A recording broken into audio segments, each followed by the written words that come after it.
Assalamualaikum warahmatullahi wabarakatuh.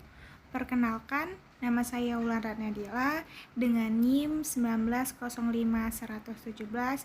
Saya mahasiswa dari mata kuliah Hukum Jaminan kelas 6A, Fakultas Hukum Universitas Malikus Saleh yang diampu oleh Bapak Ari Rahman SHMH.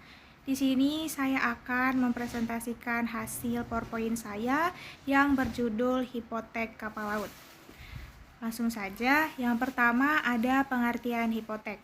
Pengertian dari hipotek terdapat di dalam pasal 1162 Kitab Undang-Undang Hukum Perdata yang memberikan pengertian hipotek adalah suatu hak kebendaan atas barang tak bergerak yang dijadikan jaminan dalam pelunasan suatu perikatan. Kemudian yaitu selanjutnya ada pengertian dari kapal. Kapal menurut pasal 510 Kitab Undang-Undang Hukum Perdata menyatakan bahwa kapal, perahu, sampan, tambang, kincir, dan tempat penimbunan kayu yang dipasang di perahu atau yang terlepas dan barang semacam itu adalah barang bergerak.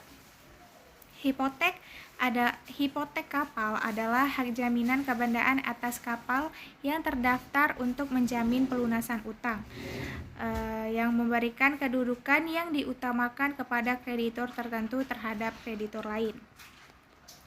Pasal 314 Wetboek van Koophandel voor Indonesia menyatakan kapal dalam pembuatan yang dibukukan dalam register kapal dapat diadakan hipotek.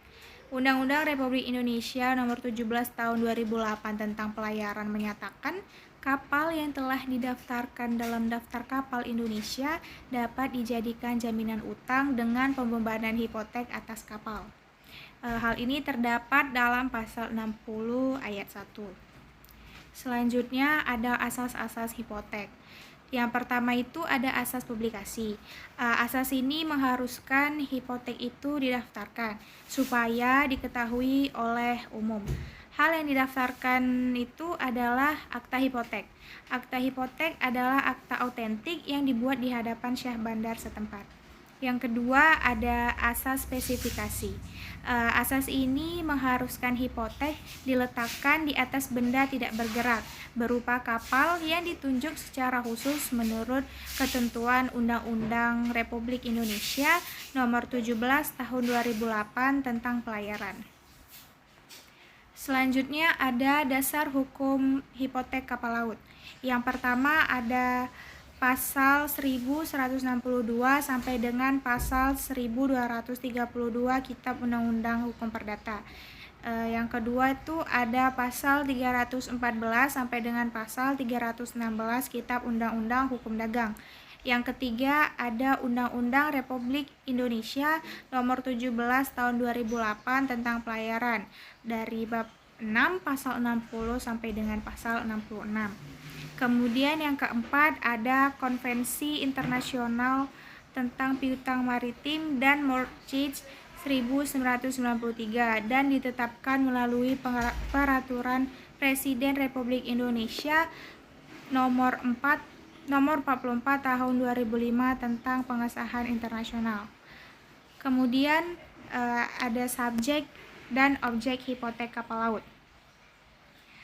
Terdapat dua pihak yang terkait dalam perjanjian hipotek kapal, yaitu pemberi hipotek dan penerima hipotek. Yang pertama itu pemberi hipotek. Pemberi hipotek adalah mereka yang sebagai jaminan memberikan suatu hak kebendaan atas bendanya yang tidak bergerak. Biasanya mereka mengadakan suatu utang yang terikat pada hipotek, tetapi hipotek atas beban pihak ketiga. Kemudian yang kedua itu ada penerima hipotek. Penerima hipotek yaitu pihak yang menerima hipotek, pihak yang meminjamkan uang di bawah ikatan hipotek. Biasanya penerima hipotek adalah lembaga perbankan dan atau lembaga keuangan non-bank. Ada juga objek hipotek. Objek hipotek kapal adalah kapal yang telah didaftarkan dalam daftar kapal Indonesia dapat dijadikan jaminan utang dengan pembebanan hipotek atas kapal. Selanjutnya yaitu pembebanan hipotek kapal laut.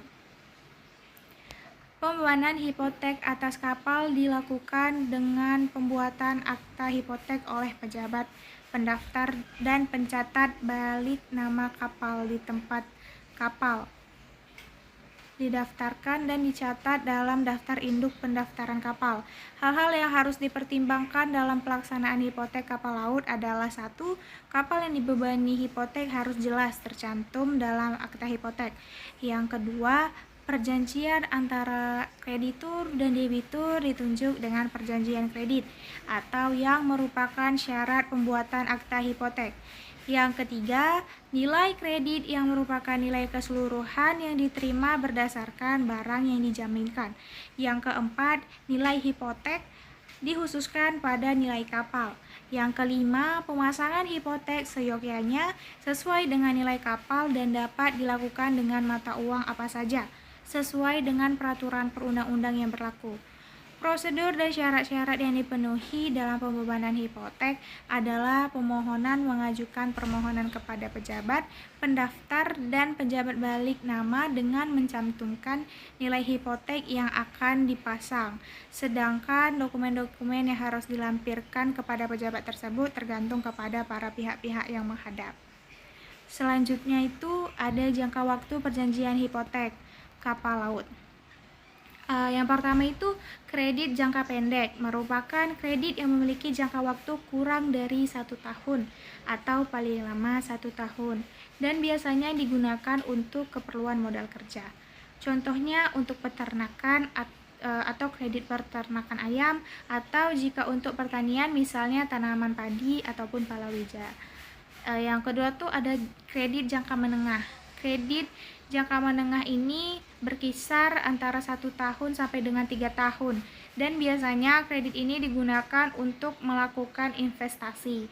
Contohnya kredit untuk pertanian seperti jeruk dan sebagainya.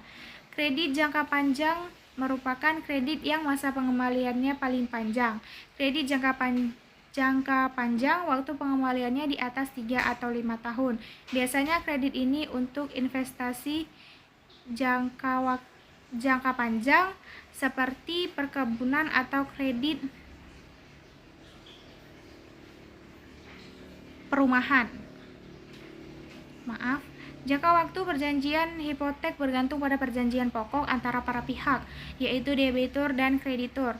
Dalam perjanjian pokok tersebut akan disebutkan berapa lama jangka waktu perjanjian kredit yang akan dilaksanakan.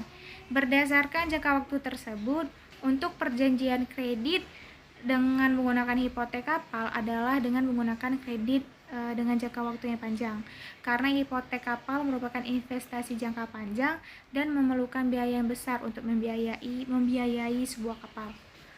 Kemudian yaitu hapusnya hipotek kapal laut. Hapusnya hipotek diatur dalam pasal 1209 Kitab Undang-Undang Hukum Perdata yang menyatakan hipotek hapus: 1. Karena hapusnya perikatan pokoknya. Yang kedua, karena pelepasan hipotek itu oleh kreditor.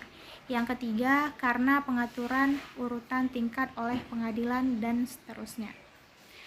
Baik, mungkin itu saja yang dapat saya sampaikan.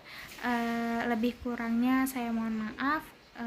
Kepada Allah saya mohon ampun. Wabillahi taufik wal hidayah. Wassalamualaikum warahmatullahi wabarakatuh.